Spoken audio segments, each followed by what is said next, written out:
Buenas noches, profe. Buenas, buenas. Bueno, ya está grabando, no hay nadie más esperando aparentemente. Podríamos empezar. O continuar en realidad, ¿no? Todo tiene siempre relación con lo anterior. La clase pasada empezamos a ver Bakhtin, varios temas, llegamos a ver bastantes cosas, sobre todo la noción de géneros discursivos, ¿no? Y parte también, importante, aunque todavía nos falta, del enunciado y de la oposición teórica entre Bakhtin y Saussure. Recuerdo, no les dije, pero lo tendrían que haber visto, digamos, en el tema 2 hay un muy buen video sobre ese tema que grabó Oscar y compañero Oscar Amaya hace mucho tiempo, pero que, bueno, lo incorporamos al campus ahora, que está muy bueno para empezar para entender bien profundamente esta oposición, ¿no? Pero bueno, recapitulando entonces un poco, hablábamos de que para Bakhtin los géneros discursivos son, en principio, conjuntos de enunciados relativamente estables y que toda comunicación, todo hecho comunicativo que se da en una sociedad está mediado, regido, reglamentado, normado, normativizado por un género discursivo, al menos. Incluso las formas de comunicación que nos puedan parecer más, no sé, libres o amplias o flexibles, ¿no? Como puede ser una conversación informal o una charla entre conocidos. Incluso ese tipo de géneros tienen reglas, tienen las características que tienen los géneros discursivos y están conformados por enunciados. En ese sentido, como dijimos, Saussure piensa que, perdón, Bakhtin piensa que Saussure está equivocado respecto de cómo se realiza la comunicación. Para Saussure, en todo caso, lo principal es el sistema que es la lengua, que está formado básicamente por signos, pero más básicamente recuerden por diferencias. ¿Sí? Recuerden que la lengua es un sistema de diferencias, más que de signos.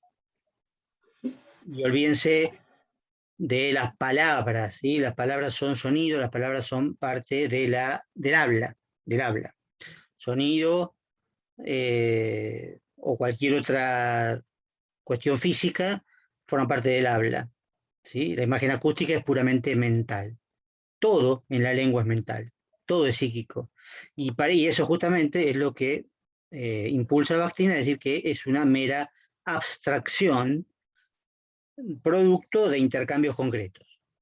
Para él lo único que existen son intercambios concretos, de enunciados, de palabras también, si los enunciados están formados por palabras, o incluso hasta en un punto dice una palabra es un enunciado, podría llegar a ser un enunciado, lo cual es normal para el castellano en la medida en que obviamente un saludo puede ser una sola palabra, un verbo solo constituye desde ya todo un enunciado que ni siquiera hace falta en castellano mencionar al sujeto del verbo, no es obligatorio, porque está en la desinencia, la persona. Entonces, un verbo solo obviamente expresa un montón de cosas.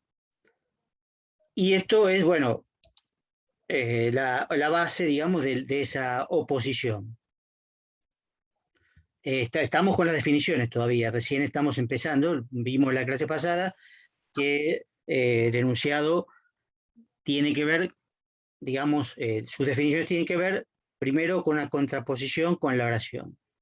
Para que quede más claro esto todavía, ¿sí? Para que quede más claro que la oración es una estructura abstracta para Bakhtin que en realidad permanece virtual y no tiene ningún significado, hasta que no se transforma en un enunciado. Cuando se transforma en un enunciado, adquiere significado real en el contexto real. Eso es más o menos lo que estábamos viendo, es decir, los géneros discursivos también se aprenden junto con la lengua, no es que primero se aprende la lengua y después los contextos en donde se puede utilizar, sino que se aprende al mismo tiempo. Y eso, bueno, implica que uno aprende a comunicarse, en realidad. No es que aprende el sistema, aprende a comunicarse, aprende la comunicación.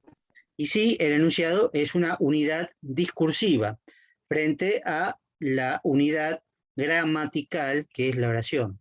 La oración es una unidad gramatical que tiene esos límites impuestos gramaticalmente por una serie de reglas que conocemos como reglas gramaticales, cómo empieza y cómo termina la oración, tanto de forma oral como escrita.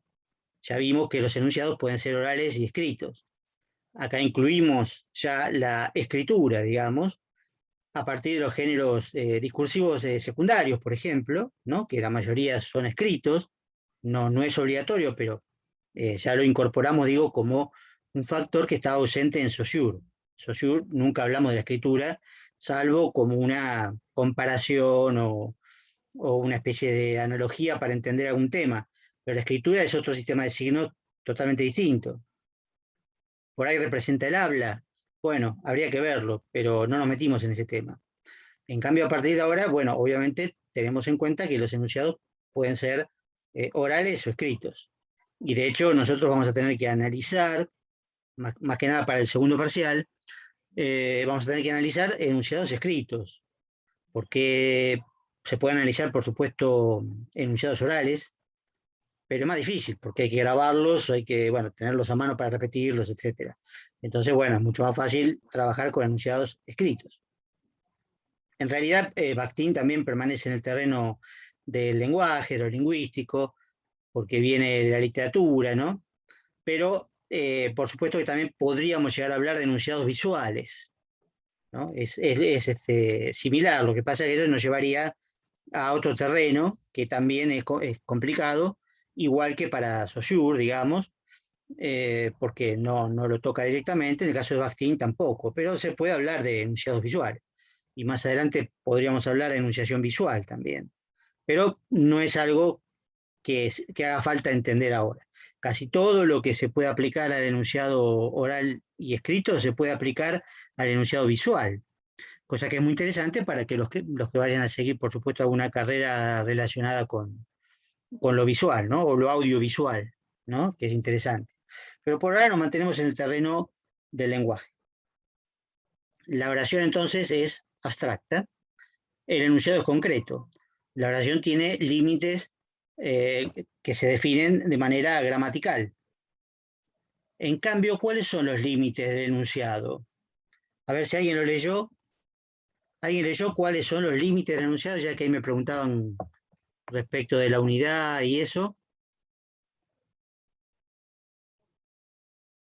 ¿Dónde empieza y termina un enunciado para Bakhtin?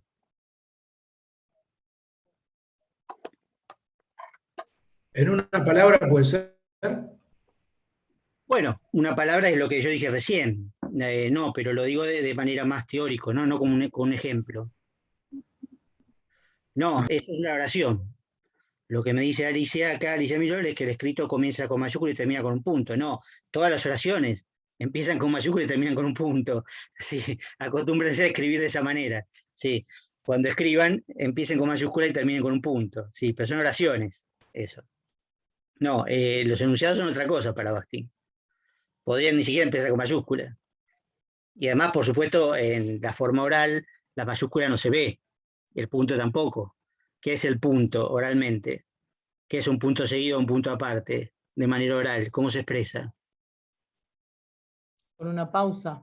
Con una pausa, tal cual, ¿sí? Con una pausa. Y la mayúscula no hay manera. Digamos, lo que viene después de la pausa, en todo caso, quizás vaya con mayúscula, depende de qué tipo de pausa sea. Si es la pausa de punto aparte, punto seguido, coma, ¿no? Bueno, obviamente eso oralmente no tiene ningún signo particular, ni la mayúscula, ni el punto, ni la coma, salvo la oralidad, ¿no? Por supuesto, pero que no se traduce de manera total a los signos, porque uno oralmente, bueno, puede hablar de diversas maneras, qué sé yo, puede parar para respirar y cree que ahí va una coma, y no, justamente las comas se ponen desde el punto de vista gramatical. Hay reglas gramaticales para poner la coma, el punto y coma, punto seguido. Son reglas gramaticales, ¿sí? No reglas discursivas, no reglas de la comunicación. Entonces vuelvo a preguntar, porque ahí me contestaron algo que algo por ahí tiene que ver, ¿sí? ¿Dónde empieza y dónde termina el enunciado?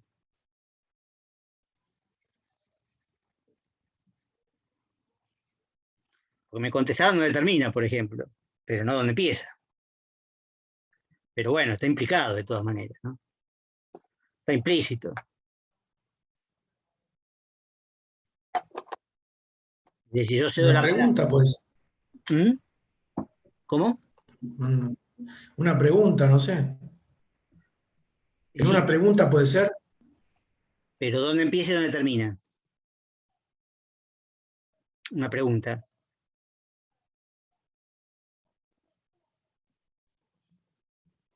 Porque ahí me habían dicho en el chat, me habían dicho cuando se cede la palabra. Pero cuando se cede la palabra, se termina el enunciado. ¿Sí? Está bien. Para Bakhtin, eso es una forma, más o menos, definida, bueno, porque ceder la palabra parece un acto intencional, pero no importa, se puede decir, está bien, cuando se cede la palabra, entonces ¿cuándo empieza? ¿Cuándo empieza el enunciado? Si termina cuando se cede la palabra.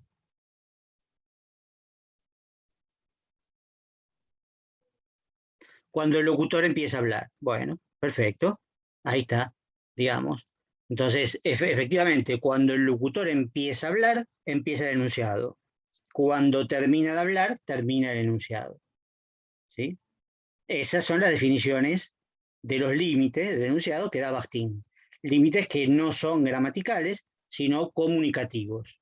El enunciador, vamos a hablar después de lo que es el enunciador, o en este caso el locutor, muy bien dicho, también el hablante, podemos decir por ahora, el hablante, que siempre hay, recuerden que el enunciado siempre tiene un hablante, porque siempre hay alguien que lo emite. La oración no tiene autor, el enunciado siempre tiene autor, porque si se habla, alguien habla, de algún lado sale la palabra de una persona, por ahora, digamos, ¿no? De un individuo, un sujeto, ¿sí? De un hablante, o de un autor en sentido general, porque en el caso de algo escrito no es un hablante, ¿no? Pero podemos llamarlo hablante igual. La cuestión es que el hablante empieza a hablar, empieza su enunciado. Ese enunciado puede durar una cantidad de tiempo ilimitada. Cuando termina de hablar, y bueno, en algunos casos cede la palabra, en algunos casos, ¿sí? Bueno, ahí termina su enunciado. En una conversación, por ejemplo, vale lo de ceder la palabra, que lo habíamos dicho la clase pasada. Cuando uno conversa, bueno, qué sé yo, a veces dice cosas y de repente se calla o indica que otro puede seguir. O el otro directamente toma su turno de una manera quizás forzada. Puede haber superposición también. Pero la cuestión es que ahí entonces empieza otro enunciado, porque cambia de locutor, o en este caso de interlocutor. Entonces, ante la pregunta de Osvaldo, cuando dice, bueno, justamente, una pregunta. Sí, una pregunta puede ser un enunciado, siempre y cuando empieza y termina y espera la respuesta, ¿no? Y entonces la respuesta, si ocurre esa respuesta, es otro enunciado, ¿sí? Porque terminó el enunciado anterior, que es la pregunta, y empieza un nuevo enunciado, que es la respuesta, que a su vez también va a terminar. Efectivamente, ese par, como decíamos la clase pasada, de pregunta y respuesta, es como una especie de pequeño modelo de la comunicación, según Bakhtin, porque para él siempre el enunciado implica una especie de diálogo. Porque así como hay un autor o hablante o enunciador, hay del otro lado un destinatario, un oyente, ¿sí? Un lector. Siempre hay alguien del otro lado. Quizás no sea alguien real, después lo vamos a ver, porque puede efectivamente una persona hablar sola o puede escribir algo que nadie lea por circunstancias X, ¿no? Como les contaba que Bakhtin escribía en el papel de fumar y después se lo fumaba. Bueno, está bien, entonces en ese caso, eso que él escribía no lo leía nadie, ¿no? Quedaba en su memoria y después, bueno, lo escribió de memoria de lo que se acordó. Bueno, eso puede pasar, por supuesto, pero cuando él lo escribía, estaba pensando en un posible lector, en un posible receptor. Si para quién lo escribía, para alguien que pudiera entenderlo, qué sé yo, para alguien que hablara ruso, por ejemplo, porque lo escribía en ruso, para alguien que le interesara la lingüística, para alguien que, qué sé yo, no sé, para oponerse a Saussure, por ejemplo, bueno, está bien, podía tener como objetivo a los osurianos, ¿no? No sé, no imagino que estuviera en Siberia pensando en los osurianos, que la estaban pasando mejor que él, pero bueno, por ahí, ¿no? Tenía como receptor a los osurianos. Si siempre hay del otro lado alguien, ¿no? Vamos a volver un poco sobre este otro, sobre el que está del otro lado, porque es muy importante. También va a reaparecer después en Benveniste de otra manera, pero en Bakhtin es muy importante ese otro, hasta el punto de que hay una interpretación psicoanalítica de Bakhtin que fue muy utilizada, muy aprovechada en la década del 60, Francia, sobre todo, desde el psicoanálisis lacaniano. Es muy importante eso. A Bakhtin no le hubiera gustado demasiado, seguramente, pero hay un uso interesante por la importancia que tiene el otro en Bakhtin y, por supuesto, en el psicoanálisis. Pero sigamos un poco definiendo el enunciado. Decíamos, entre otras cosas, la oración es neutra. ¿Qué significa también que la oración es neutra? Que no tiene ninguna valoración, no tiene ninguna apreciación, ningún afecto. No hay ningún punto de vista expresado en la oración. Sencillamente porque no tiene autor. ¿Sí? Correlativamente a que la oración no tiene autor, no está dicha por nadie, bueno, por lo tanto lo que diga no va a tener un punto de vista. Pero además, no va a ser ni positivo ni negativo, porque justamente carece de punto de vista. ¿Sí? Un poco el ejemplo que daba la otra vez al final de la clase, respecto del uso irónico, por ejemplo, ¿no? Uno puede decir, qué auto lindo se compró fulano, y eso parece un enunciado valorado positivamente, ¿sí? Pero si lo está diciendo de manera irónica, no es positivo, es negativo. ¿Sí? Por ahí es horrible el auto. Y entonces uno está usando esa oración, digamos, al transformarla en un enunciado irónico, la está usando de manera negativa. Entonces la valoración o la apreciación o el afecto que está proyectando en ese enunciado es negativo, pese a que las palabras parecieran ser positivas, como lindo, por ejemplo, ¿no? Un auto lindo. Se supone que es positivo, pero si yo claro, exactamente, alegría, cualquier palabra puede ser positiva o negativa para Bakhtin. El tema es cómo se la utilice. Malo puede significar bueno, bueno puede significar malo. Sí puede significar no, no puede significar sí. Es decir, es todo lo contrario del sistema saussuriano, ¿sí? Porque es el contexto y la proyección del autor, su punto de vista, lo que hace que el enunciado pueda significar o tener sentido en un contexto concreto de comunicación, que en cierto sentido también es único, aunque él esto no lo acentúa demasiado, pero cada enunciado en cierto sentido es único, porque depende de un contexto que también es único. Esto lo vamos a ver más adelante cuando veamos enunciación, ¿no? Hoy vamos a empezar un poquito probablemente, y lo terminaremos la clase que viene, que es la última antes del parcial, ¿no? Con los artículos de Benveniste, que son dos, muy breves. Si empezamos hoy, bueno, veremos, pero lo importante es ir entendiendo Bakhtin, no meterse todavía con Benveniste, que tiene muchas cosas en común, pero bueno, hay que distinguirlos. Decíamos entonces, al haber un autor, un enunciador, ¿sí? Hay un punto de vista, inevitablemente. Yo hablo desde mi lugar, no solo el lugar espacial, por supuesto que es importante igual, ¿eh? Después vamos a ver que el lugar espacial es importante. Pero digo lugar en un sentido,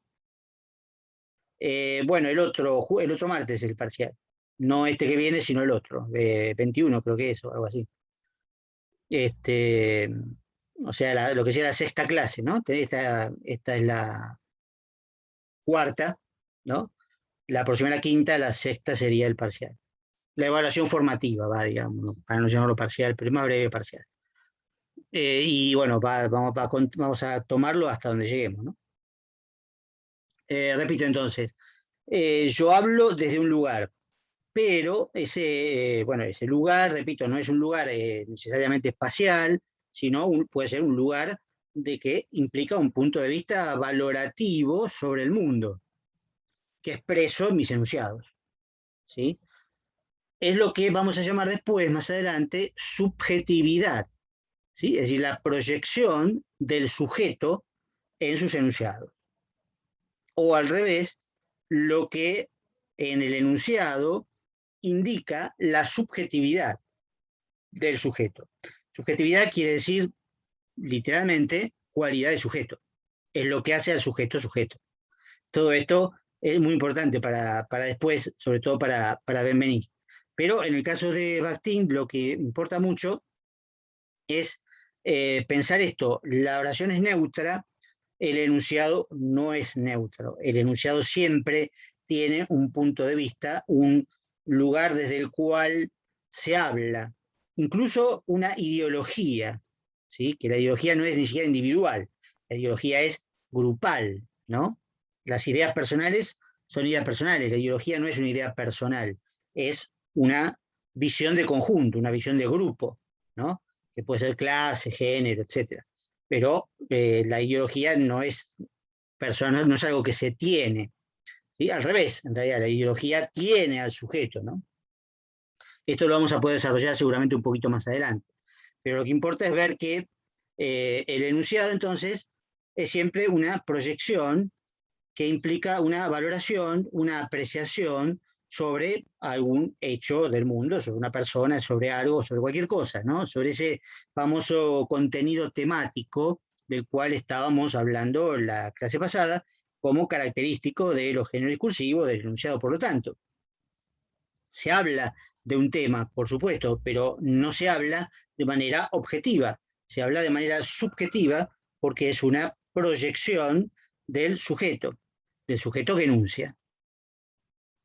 Y también otra cosa que tiene que ver con la oración como neutra, que al no tener yo, tampoco tiene tú, no tiene otro, ¿no? Es decir, la oración no está dirigida a nadie, mientras que el enunciado sí está dirigido a alguien. Esto lo repito, pues ya lo dijimos varias veces, pero lo repito porque tiene mucha importancia. El enunciado está dirigido siempre a alguien y buscando algún tipo de respuesta o de reacción. De tal manera que, bueno, esa respuesta, esa reacción será otro enunciado. Ahora, fíjense, por ejemplo, esto cómo ocurre en la cuestión de los géneros secundarios, porque es importante lo de los límites, de lo cual estaba hablando hace un rato. Parece más claro en el caso de enunciados sencillos o primarios, ¿no? De géneros primarios, pero el caso de un género secundario hace que una novela, por ejemplo, una novela, aunque tenga 1000 páginas, 1000 o 2000 páginas, lo que sea, no hay muchas novelas que tengan 1000 páginas, pero hay, es un solo enunciado, ¿sí? Una novela es un solo enunciado. Un tratado científico, que sí, por supuesto, hay mucho que tiene 1000 páginas, es un solo enunciado, ¿sí? ¿Por qué? Porque de alguna manera el autor empieza a hablar y termina cuando termina el enunciado, cuando termina la novela o cuando termina el tratado científico. Más allá de que obviamente el lector puede leerlo de corrido o no, pero eso es otro problema. El tema es que siguiendo y siendo coherente con la idea de Bakhtin de que el enunciado, los límites del enunciado están marcados por el cambio de locutor o de interlocutor, bueno, en un texto larguísimo es un solo enunciado. Una obra de teatro, por ejemplo, es un solo enunciado, desde que empieza hasta que termina, ¿sí? Una clase es un solo enunciado, ¿sí? Aunque también podríamos interpretar que al haber preguntas y respuestas, en ese caso, bueno, cada vez que me interrumpen con una pregunta, por supuesto, termina mi enunciado en ese punto y hay otro enunciado de otra persona. Eso es cierto, por supuesto. Pero si yo hablara la hora y media, digamos, de hablar a todo seguido, sería un solo enunciado, ¿sí? Que empiezo y termino, o termina el Zoom, digamos, de prepo, pero bueno, no importa. Es como ejemplo. Es una obra de teatro, no, es un solo enunciado, ¿sí? Porque empieza y termina como una novela, ¿sí? No, lo que hay dentro del enunciado son oraciones, en todo caso. Oraciones que están, digamos, llevadas desde lo gramatical al enunciado, ¿sí? Por eso dice Bakhtin, el contexto de las oraciones son otras oraciones. Es decir, una oración en un enunciado puede estar rodeada de muchas oraciones, antes y después, salvo que sea una palabra sola o un verbo solo. Pero si son varias oraciones, uno toma una oración, ¿sí? Definida gramaticalmente como tal, y va a tener otras oraciones antes y otras oraciones después, ¿sí? Pero dentro del enunciado. El contexto de una oración son otras oraciones. En cambio, esto es lo importante, el contexto de un enunciado es la realidad. El enunciado está situado en la realidad, en un hecho comunicativo real, ¿sí? En el caso de la obra de teatro, hay un autor que ha escrito esa obra de teatro, después también está, por supuesto, un director que puede funcionar como coautor prácticamente por la puesta en escena, ¿sí? Pero está del otro lado el espectador de la obra de teatro, digamos. Y la obra de teatro es un solo enunciado, desde que empieza a que termina, que estará formado por muchas oraciones, por supuesto, ¿sí? Recuerden, como decíamos, que los géneros secundarios absorben los géneros primarios. Es decir, que si hay un diálogo, ¿sí? Como puede ser una novela o en una obra de teatro, en realidad es un género primario absorbido por el género secundario. Ya deja de ser primario. Ahora vemos que también dejan de ser, en realidad, oraciones aisladas, forman parte de un enunciado. ¿Y cómo puede ser respondido en este caso? Porque decíamos que de alguna manera el enunciado, el autor, pero mediante su Pablo, enunciado, siempre busca. Sí, escucho. te hago una consulta. Por ejemplo, si uno, qué sé yo, hay una correspondencia entre, no sé, dos tipos grosos, digamos, qué sé yo, no sé, dos científicos, a través de cartas, o secundario y género primario, incluido dentro de un género secundario. Por ejemplo, un texto completo, un libro dedicado a cartas, digamos. ¿Qué Ahí es ya me perdí. eso? Eso no me queda claro. Ahí me perdí. No, no, a mí no me queda claro el ejemplo. No, ahí me perdí. Claro, es, Digamos, dos por científicos ejemplo, pueden escribirse cartas dos científicos, para saludarse por el claro, cumpleaños, no sé. claro, que no sea eso, sino que sea un texto de, bueno, no sé, cosas científicas, por ejemplo, En cosas, forma no de sé, carta, sobre, en forma de en cartas. forma de carta, en forma de carta, no sé, se ¿Y me cuál sería la ocurre. ¿Qué es pregunta? eso? ¿Cuál sería la pregunta? ¿Qué es eso? ¿Es un género secundario dentro de otro género secundario? Que no me queda claro eso. No, no, sería un género secundario que utilice un género primario. Sería un género secundario que usa un género primario. Que es un género primario, claro. Porque el encuadre va a ser un género primario, porque es una carta, ¿sí? Pero Es el una carta. contenido, Por el más que sea contenido. una carta, por más que sea una carta, digamos, de otro tipo, digamos, que no es una carta de estilo, digamos, de charla cotidiana, o algún No, enunciado, digamos, de uso cotidiano. obviamente Este, estamos improvisando, esto es un caso que se te ocurrió a vos, digamos, pero Bastín no tiene respuesta. claro, Podríamos hacer una tabla Ouija y llamarlo a Bastín a ver qué opina. Pero yo diría, claro, tratando de deducir de la teoría, que es un género secundario, bastante raro por otro lado, que se basa en un género primario que son las cartas. Claro, relativamente, si claro, miramos a Peirce, por ejemplo, que no lo vemos, pero Charles Peirce, que es el otro gran semiólogo semiótico que inventó la semiótica, que no lo vemos, bueno, mucha de su obra efectivamente consiste en cartas, la mayoría a una señora, Lady Welby, que plomo, la verdad, escribirle a una señora este tipo de cosas, pero bueno, el tipo le escribía largas cartas, más que nada, en principio porque a ella le interesaba el tema y a él le interesaba cierta financiación, por decirlo así, ¿no? Entonces, es que gran parte de su obra está contenida en cartas, efectivamente. Ahora las cartas, claro, empiezan diciendo, bueno, tal lugar, ¿no? Con la fecha, querida señora Lady Well, espero que esté usted muy bien y que su familia esté bien y me alegra que, qué sé yo, que se haya repuesto de un resfrío, ¿no? Y después le daba el chorro terrible de su teoría. Entonces, bueno, ahí se ve cómo es su género eh, primario, digamos, pero utilizado como excusa para un género secundario. O sea, es un gran ejemplo, es un muy buen ejemplo que se podría incluso hasta estudiar, hacer una monografía, un paper sobre este tipo de cosas, pero bueno, no, Bakhtin no tiene la respuesta para esto, el artículo no tiene la respuesta, estoy improvisando simplemente. El problema acá no es tanto eso, o sea, esto viene de atrás, este ejemplo. Lo que estoy tratando de decir ahora es que en todo caso, cada carta sería un enunciado, ¿sí? Cada carta sería completamente un enunciado, desde el principio hasta el final. Eso es lo que nos interesa ahora, los límites del enunciado. Si esta señora, que efectivamente Lady Welby le contestaba a Peirce, habitualmente le contestaba, bueno, ese es otro enunciado, ¿sí? Comentaba su teoría, qué sé yo, y también le decía, bueno, espero que usted esté bien, no sé.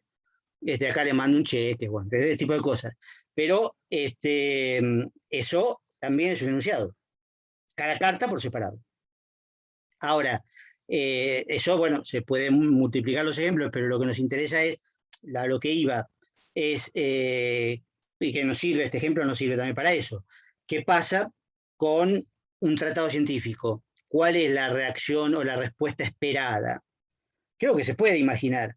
De hecho, cuando se escribe un tratado científico o cuando se escribe una novela, se espera alguna reacción, eso desde ya, porque para eso se dirige a otro o a otros, ¿no? El campo científico, académico, o en el caso de una novela, en general, qué sé yo, se escribe, no sé, para todos, para todo el mundo, o a veces en algunos casos no, bueno, puede ser para pocos, o puede ser para adultos y no para niños, sí, por supuesto, hay un público seleccionado previamente, es cierto.